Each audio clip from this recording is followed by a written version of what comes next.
Welcome to the latest Sadar Leading Thinking webinar. It's wonderful to be presenting to you from the offices of WomHub, and Anjani sitting next to me, and we'll introduce her in a minute or two. The idea of the Sadar Leading Thinking webinars as people log on is to really provide some thought-provoking conversations around what is important in the boardroom, especially around topical issues, challenges that boards have in today's world. And so we're going to be talking around, as you can see from the header, 5 reasons why D&I, diversity and inclusion, and we're going to ask Anjani for a bit of a breakdown in terms of what that is, because I think that's one of the phrases that is very, very topical, very, very common, and I do think often misunderstood in today's world. And we're going to be focusing obviously on what that means, and then bringing it back and saying, how do we actually talk to that in the boardroom? Because our companies are under all kinds of pressures from what's happening in the world around us, but also changing expectations of our clients and our employees and our suppliers.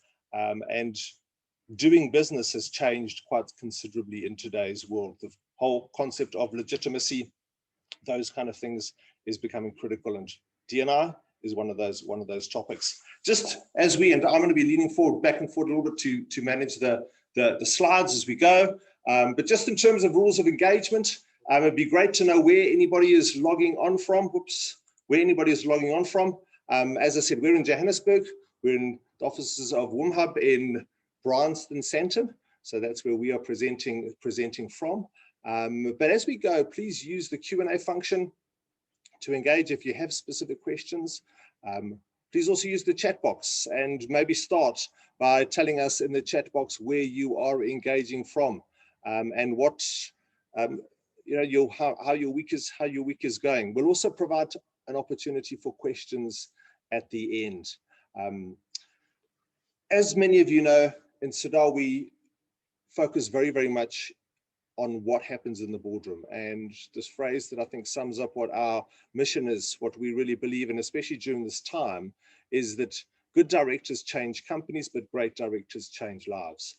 And so we're seeing, again, this topic of diversity and inclusion. It's about really the people in our organizations, and that's really what we want to focus on today. There's obviously lots, we often talk about governance structures, and we may talk about some of that as it goes, but really we want to focus on the people and really benefiting the most from the best people in our organizations. And I think that undergirds everything we're going to talk about over the next 45 minutes or so.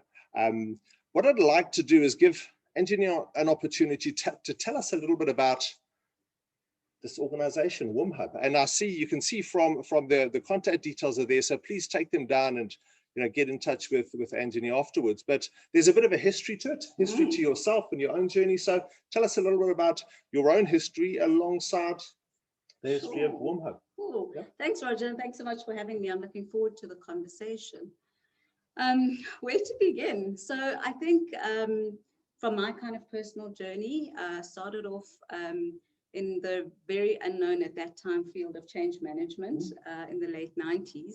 After studying business science, business strategy, and thinking about how do we start kind of really understanding the people dynamic within organizations, which at that stage was very kind of industrial psychology focused, rather than what are the behaviors and how do they drive business performance and outcomes.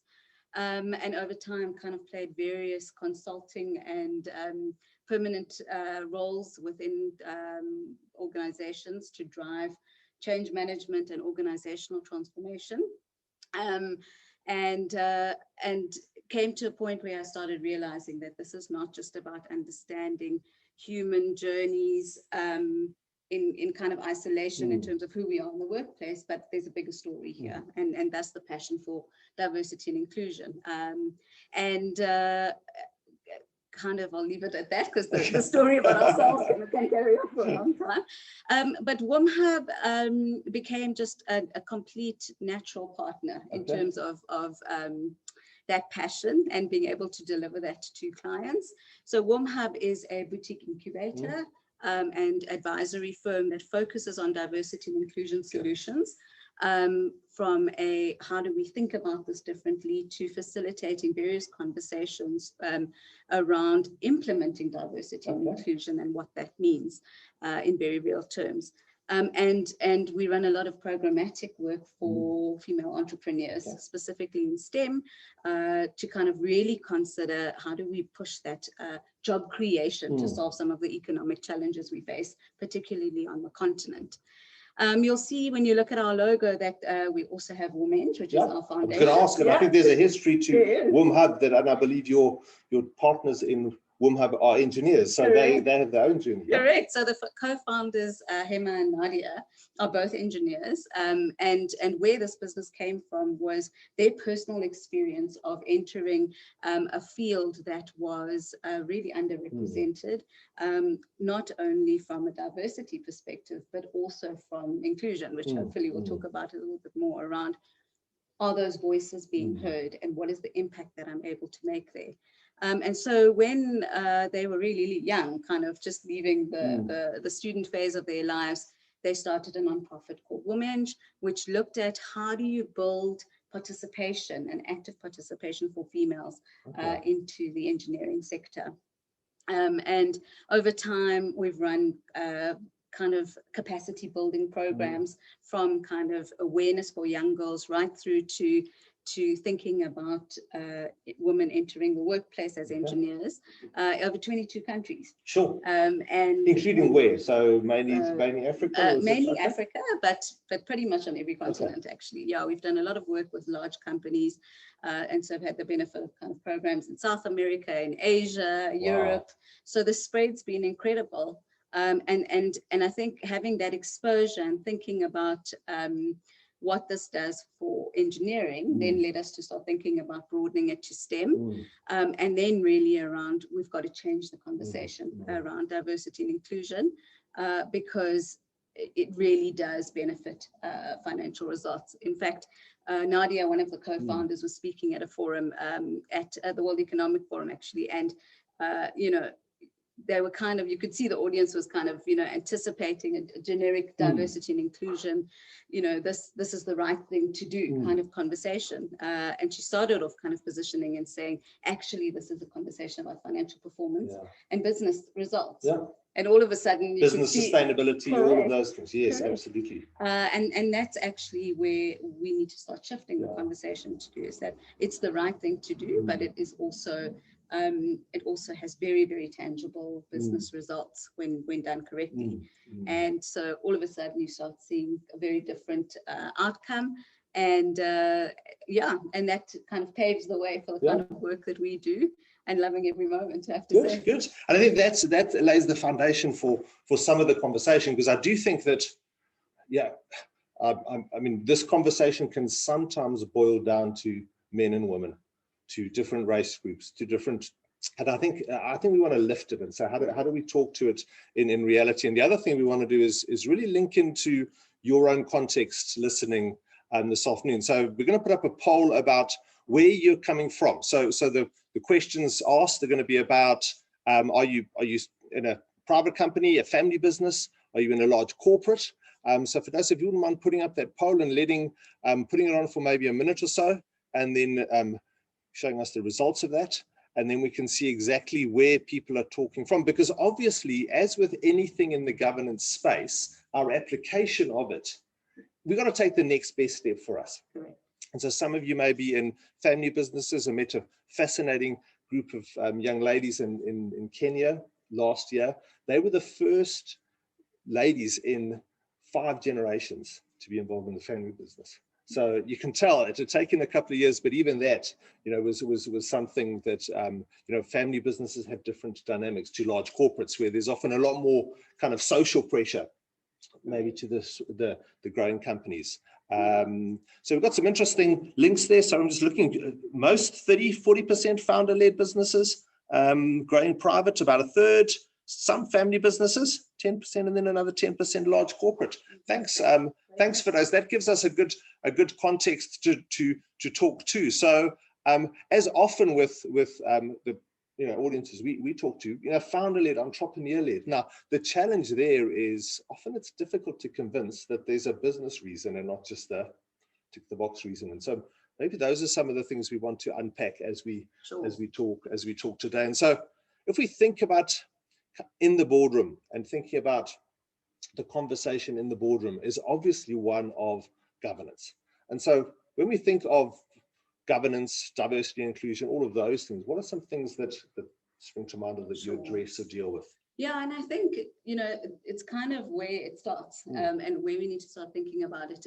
And I think the 2 points that you raise are so linked because, as the kind of founder-led businesses and many of the entrepreneurs that we work with realize there's so many things I need to be thinking about, along with a kind of governance that supports a great way of doing business. And I guess I want to take a step back and go, just to understand the difference between diversity and inclusion, if I may. Yes, absolutely. Because I think that allows us to think about this slightly differently. In that, so I think diversity is probably the one that's clearer, and you kind of mentioned it to most of us, where you can think about, there's diversity, as you said, gender. In South Africa, we've got specific issues around race and particular obligations to kind of fix some of those historical wrongs, etc. But that's kind of the identity part of diversity. So who are we in terms of our makeup? But there's also another aspect around your kind of cognitive diversity, if you like.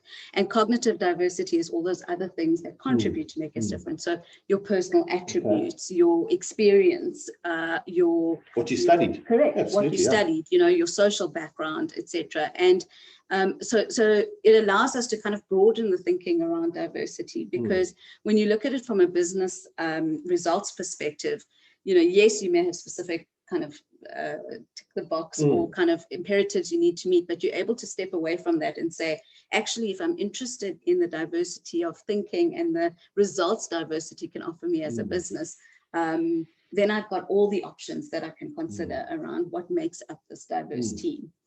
And then inclusion, and we use a brilliant analogy to describe the difference. Diversity is about being invited to the party, and inclusion is being asked to dance. Okay, all right. And that's quite powerful. Because I do think we throw these words together and it becomes a catchphrase, but they do mean very different things. Different things. Absolutely. So if I think about and kind of play with the analogy a bit, it's easy to hand out the invitations and kind of go, okay, I'm clear, I've given kind of, equally spread the invitations around the entire population. But once I'm sitting and I'm part of that party, do I feel like I belong? Do I feel like my voice is being heard? Do I feel safe to be able to contribute meaningfully and effectively in that conversation? And that's where inclusion really sits. And that's the definition of it. And I think based on our experience now, we're seeing a lot of progress around diversity, but we still have a long way to go in these inclusive lived experiences for people in the boardroom and more broadly. And possibly the big issue there is that what we aim for in either of those two things, hopefully both of those, is an expression of what we value. Because I do think having that picture is, I'm just picturing the people who go to the party but stand in the corner. And how often does that happen in our boardrooms, in our leadership teams? So this is just the question I have around that is, what are some steps to take? So it's not just about representation. It is about, because representation is almost the box ticking.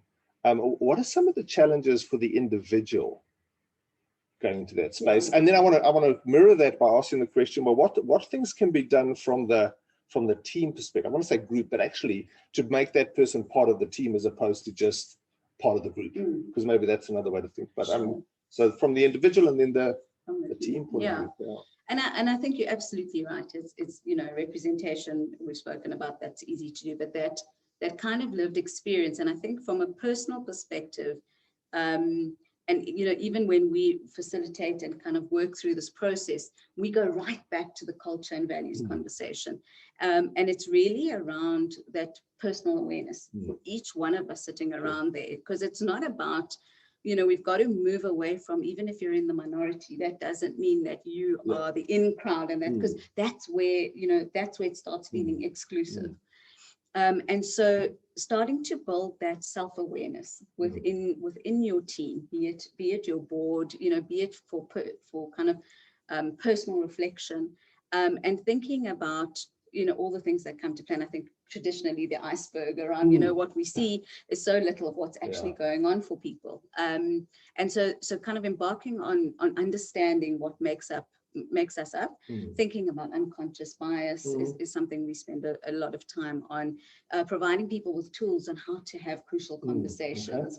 What does it mean for me to feel safe? And feel that I have a right to have my voice heard from a personal perspective.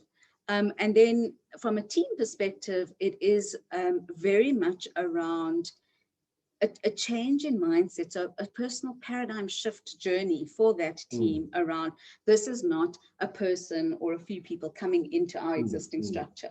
You actually need to kind of unlearn, if you like, to relearn, and say, almost like a reform. I mean, the classic team things of what forming, storming, norming, etc. I think that, and sometimes what we do is we bring these people and drop them onto a chair and expect them to know everything and engage in the same way as we already engage, instead of actually from a team point of view saying, do we need to relook at everything we do? That's pretty challenging. Absolutely. And I think that's why this is work. It's a process. It's a journey, you know. I think to be able to go, okay, well, you know, we've decided D&I is critical, so, you know, we're going to kind of exactly, you know, kind of throw that into the pot, is not the answer. It's really being quite conscious around, we're doing this for the results that we're looking to achieve. And that does mean breaking down old ways of doing things and then putting it back together, and for storming and forming that kind of, this is what we want the new to look like. And that means everyone has an equal voice, and it doesn't feel like someone's being added. To the mix. And I think that's why it's really important to look at it from just the way you elaborated on inclusion, is we can be diverse. I've sometimes walked into rooms and said, well, when the group starts talking, and I use the word group intentionally, either these people actually, they look very diverse, but actually they all think the same. Correct. They all see the world the same way. And actually that's not the point, because underlying all of this, and it comes down to the question of benefit, is actually what this means at another level is we want a business to survive and thrive because it's seen from as many perspectives as possible. And it's not just that people are different, but people see things differently, and we need to enhance and bring that into the equation. Absolutely. And when you come back to the question you asked around why this matters in the boardroom around governance, it's that we are now in an environment within business where risks and kind of trends, new technologies are kind of coming up all the time, but also largely unpredictable. And so we need a more diverse response. And we need to kind of have a diverse set of thinking that allows us to respond and manage that risk and mitigate that risk. Because kind of our previous thinking kind of knew in the predictable world what to do. Now it's about how do we set up structures, processes, and supports for these kind of risks that you know we've potentially never even faced before. So I mean, I think that leads to, because the third element, so there's governance, there's obviously the representation, but exactly what you're saying, problem solving. But I think the key thing we like to emphasize around the role of the board is the role of the board has to be future orientated. So I know you use the word respond, and I think that unfortunately is what we often do, is we do this thing in response to it, but then actually in the boardroom, we need to engage with what lies ahead. Strategically, you know, risk-based, problem solving. What are some of the elements there? Because I think that also speaks to the individual and the team. You know, the individual may be saying, hey, where am I lacking? You know, the team also bringing, I mean, I think that's important as well from a problem solving point of view. Yeah, absolutely. So all of those components become important, but most critically, I would say, is that it is about why are we doing this? Why do we exist as a board in the first place? Is because we are, if you like, we hold that responsibility for providing that direction for the company. And so that problem solving comes to the core of what we were talking about in terms of those business results that diversity inclusion present. And it is around that space for creativity and the space for real innovation. And, you know, these are, again, terms that are, you know, constantly used, but it's around understanding and being able to connect with potentially a broader group of stakeholders, or being more in line and representative of the communities that you serve. And so that allows you to problem solve in a much more appropriate and relevant manner. And also just bringing in different tools and different techniques. I mean, if I link it back to the WomHub journey, you know, with Hema and Nadia being engineers, and myself coming in from a completely different background. So, you know, we all three of us, I think, are very driven in our leadership team, and quite similar in terms of ambition and vision.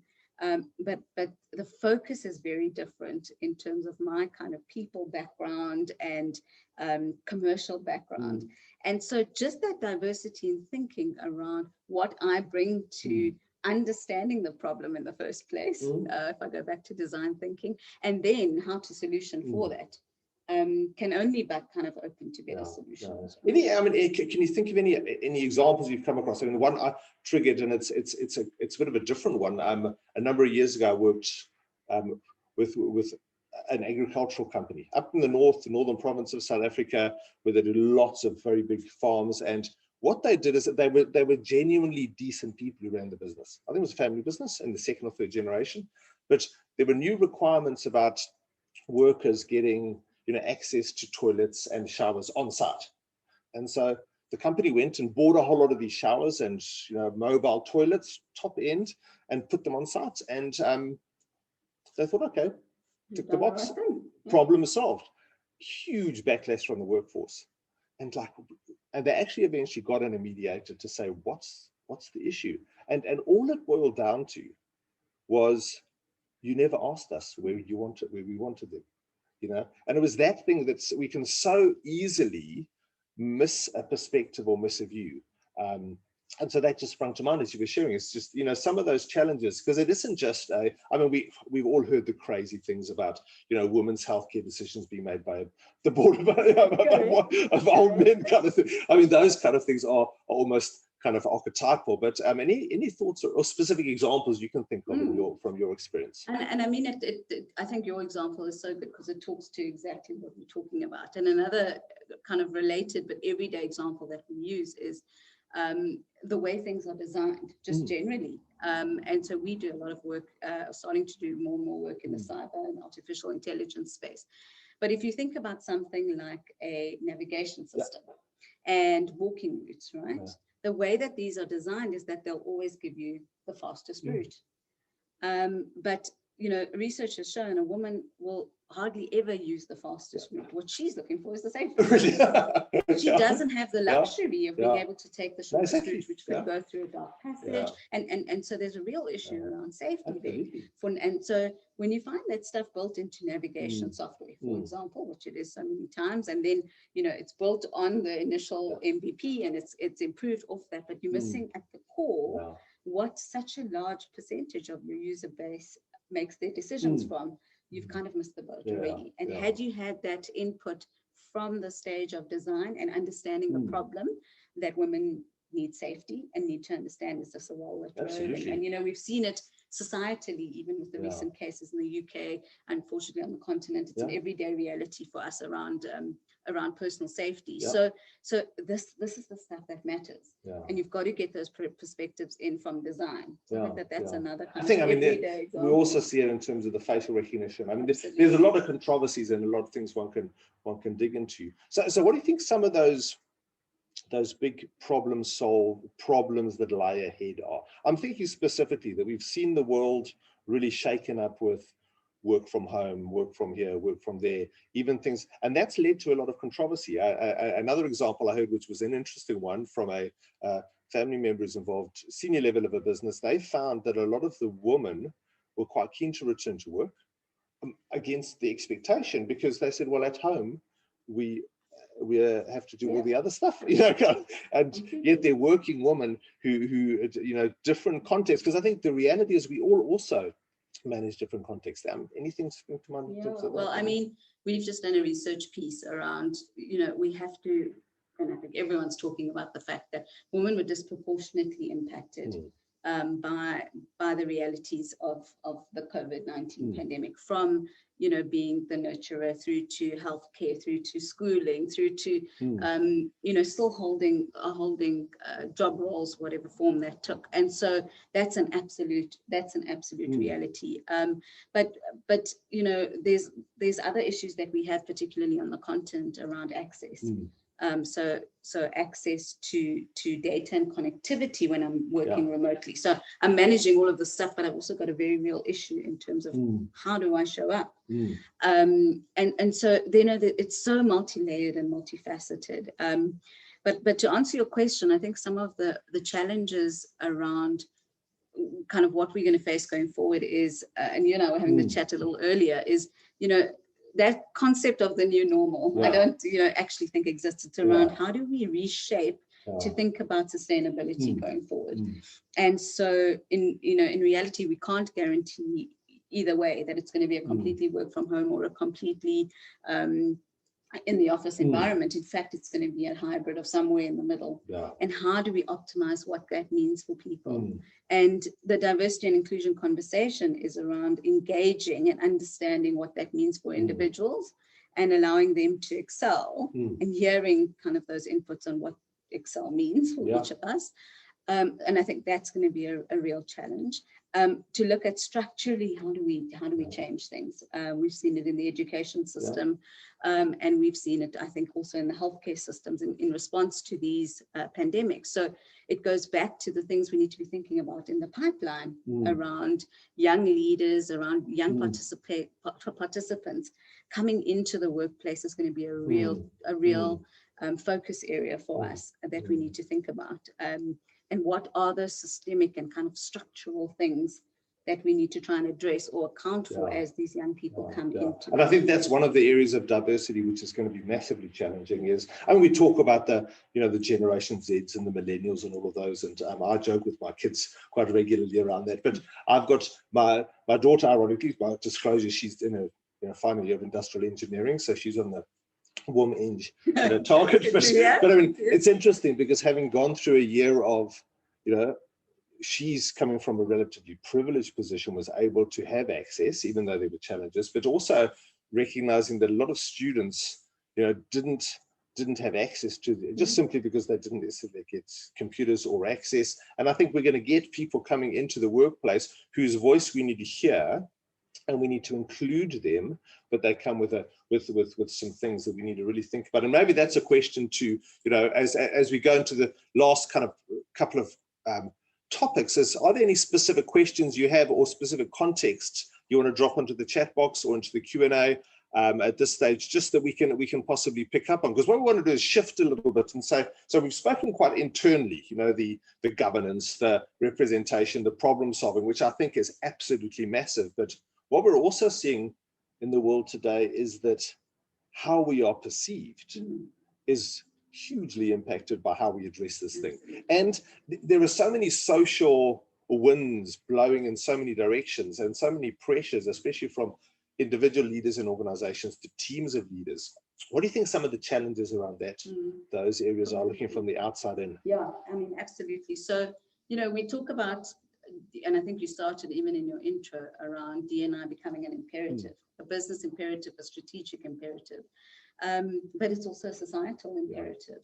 And if you link back to what we were speaking about just now, it's not only around access, that's also covered in societal norms, it's covered in cultural beliefs and backgrounds. And so, in order for us to kind of inculcate this, to drive this, to kind of really commit to D&I with, in our boards and then through the organizations, really sends a message to our broader stakeholders, be that the communities that we serve, be that our shareholders and investors, and our customers ultimately, right? That from a brand perspective, we understand and we are committed to making a difference, which obviously then has a massive reputational impact and benefit.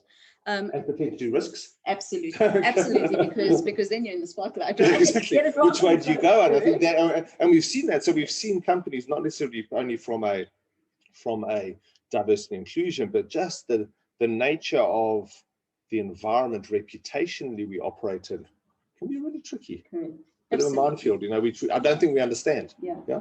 And the markets in which we operate are reading us all the time. And so they can see through, was this an authentic decision? Is the person who's in that position, are they there for the right reasons, and are they following through on the promises that they made? And I always say, our organizations are microcosms of how we think about our governments, for example, and our broader society. So people are looking to us to say, does this feel authentic? And that's got an absolute, that even more amplifies the risk and amplifies the reputation. And really what you're trying to do is say, we're doing this for the right reasons. We're committing through and we're authentically following through on what that means to us as an organization. Because otherwise, it comes back to box ticking and targets, I'm afraid. And one of the challenges is that I think we can also leave that to our marketing, and then it becomes a message without actually engaging with our people. So again, I think some of you in entrepreneurial businesses, if you're the founder, you need to really make sure that, I think one of the challenges is to really be in touch with your people, because you don't want to just create a D&I initiative like a CSI initiative, like another whatever initiative, just to build brand. Actually, this is, and the deeper word I suppose that's coming out in the governance space is this concept of legitimacy. And being legitimate, having social license to operate, some of those concepts which are important to think about in our boardrooms. And ultimately building social capital, because that's what you're trying to get to, is to say, yes, we're driving business results, yes, we're looking for the best outcome, but underpinned hopefully by doing the right thing. And that's got huge implications for our businesses. And I think, when we think about kind of meeting people where they're at, for the founder-led business, that can be, starting with a pursuit for progress rather than perfection. And so thinking about, well, what do I have?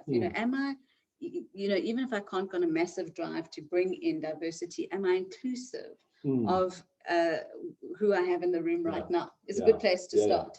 And then thinking about, okay, or consciously, as whether there's natural attrition or as we grow, then being a little more conscious around this being on our agenda is something that's important to us from a results and impact perspective rather than a process. And maybe a way to think about it as well is, something we've sometimes spoken about at Sadars is finding the initiatives that, although they're not part of the marketing message as such, they're not there for that, let me put it that way, they are aligned to our brand.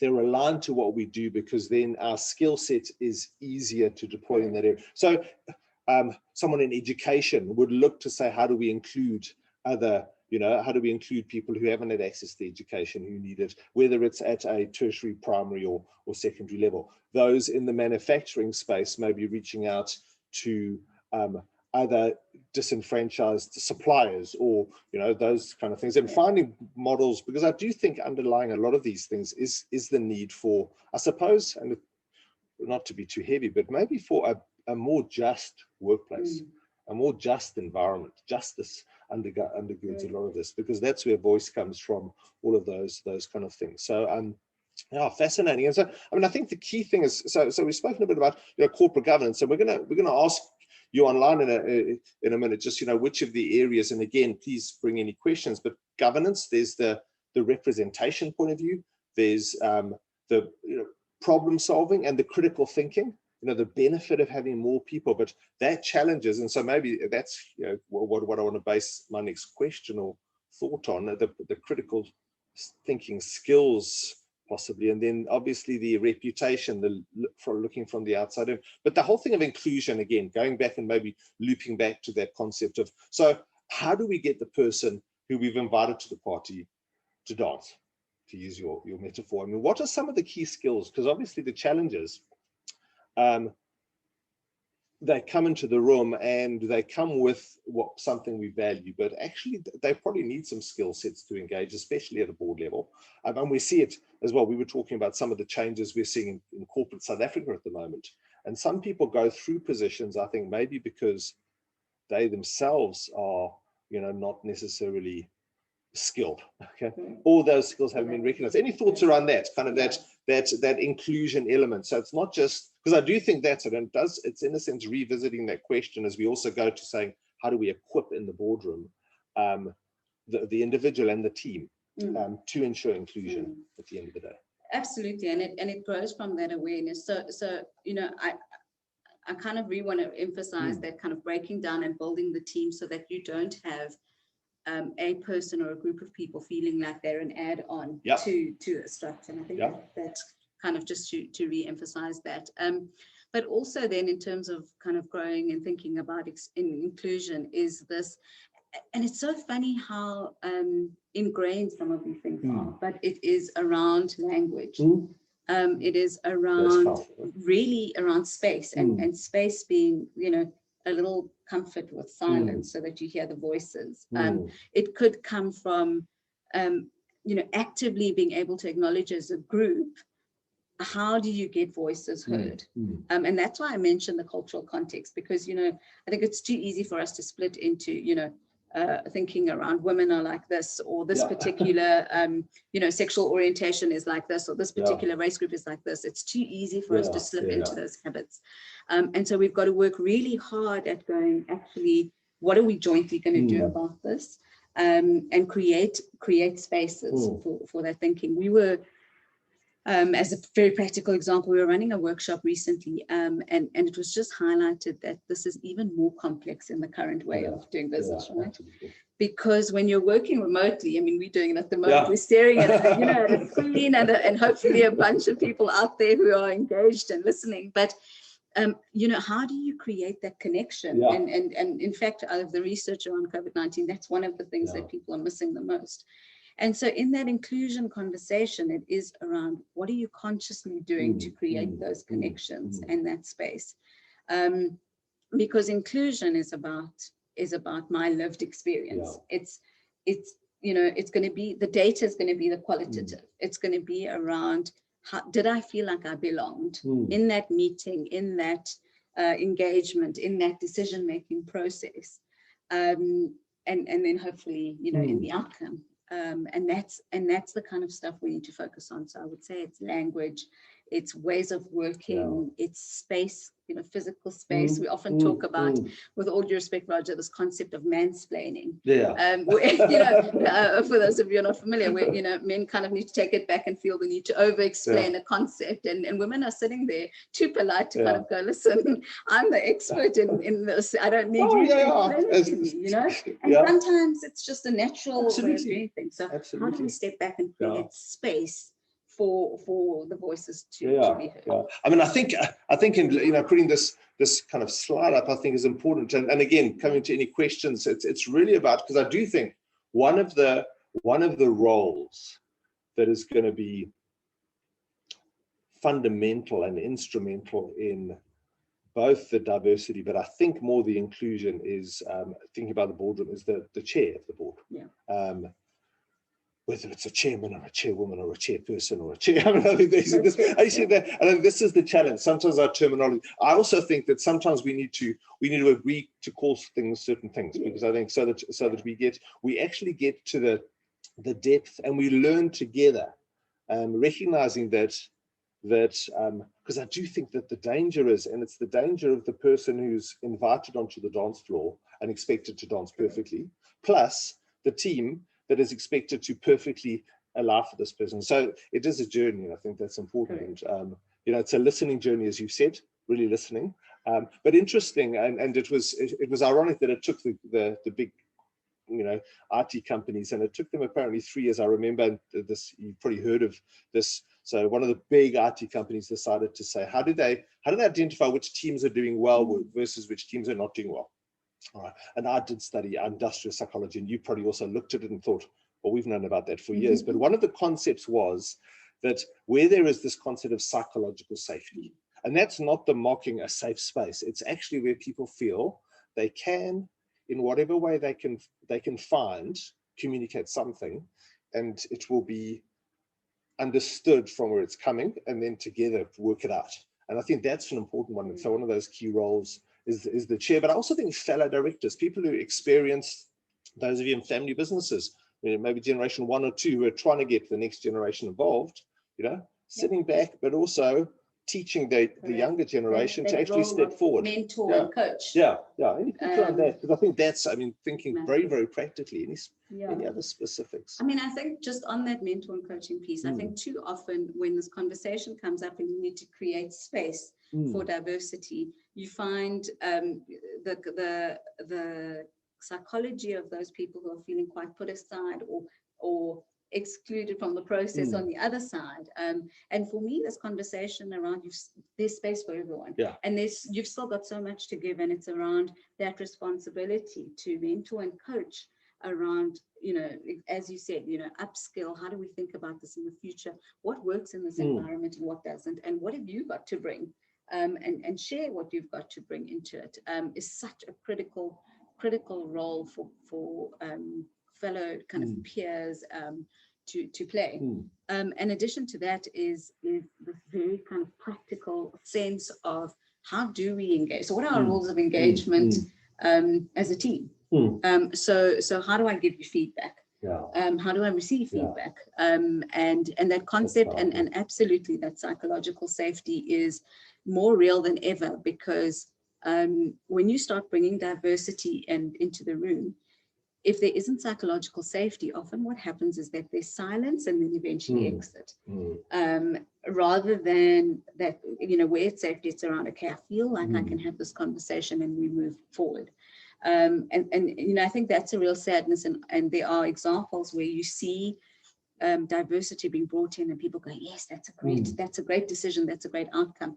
But that attrition rate and that turnover, and we see it at board level, a lot, we see it at middle management moving into senior management, that as people exit from the process because of that psychological safety that is lacking. And so the response is, rather than kind of rock the boat or the system, I'm going to exit. And whether that is, a physical exit in terms of leaving, or just kind of a detachment and a disengagement, we've kind of seen both play out. But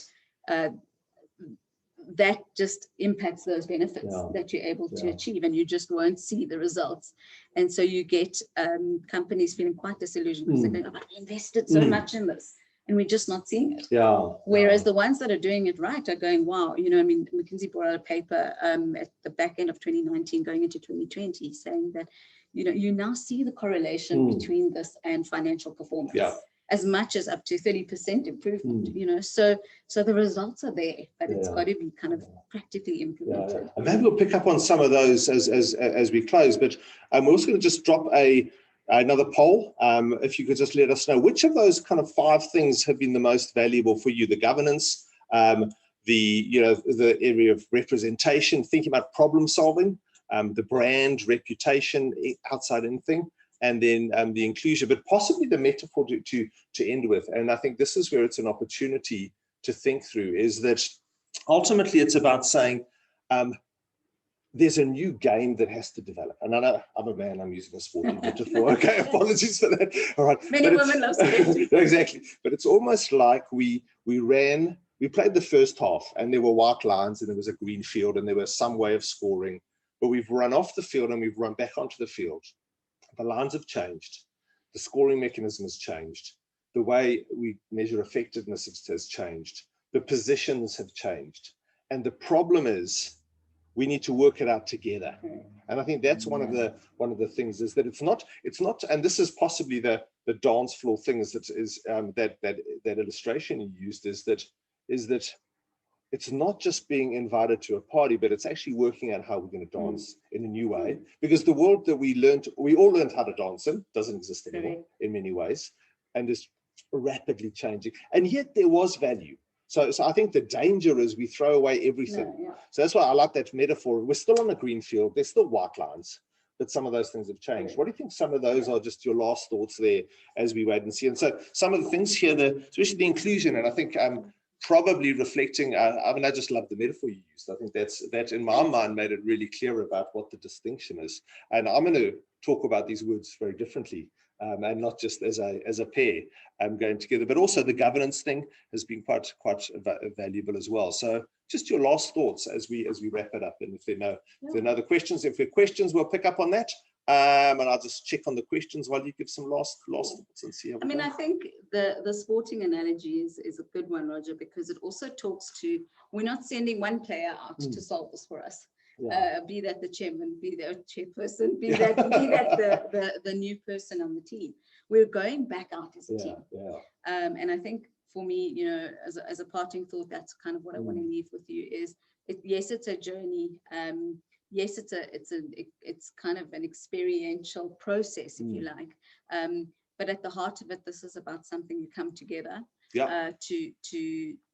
to invest in for the good of your business and your business results. And if I think kind of the work that we do, it's around partnering with you on that journey around practically how can we do this? And I think it can be done and the results have been seen. And so, you know, I think kind of the world is kind of open to where we want to take this. And I said previously, you know, it's an imperative. We need to get this right. Absolutely. Thanks so much for that, for the time and the thoughts. And if there's no other, thanks for responding to the polls. We're going to drop one last poll on as we just close off, just asking you, you know, whether what we covered was insightful, relevant and practical. We really want to make sure that what we are doing is those three things. In addition, we're going to be sending you a mail afterwards to ask for any response, and especially topics that, you know, you'd like us to explore. This has been fascinating. I've just seen some different perspectives myself, and I think that's been really, really powerful. So thank you. All the very best for WomHub, especially coming out of this time. I think there's a wonderful opportunity, a wonderful challenge to really work out what the game looks like ahead. For those of you in meeting rooms, in boardrooms, maybe pause before answering. Seek first to understand, as good old Stephen Covey taught us many years ago. I think those basic skills, I'm seeing a shift away from the boardroom being purely a technical structure and process thing to being a human dynamic, a team dynamic. And if our companies are going to be successful, then we have to find ways of getting everybody in the room to engage, everybody in the room to add as much value, maximum value. Otherwise, we're wasting the opportunity. And so once again, thank you. Thank you for attending. If there are any questions that come out as a result of that, please send them our way and we will do our best to respond. All the very best. Thank you. Cheers. Thanks for having Bye. me.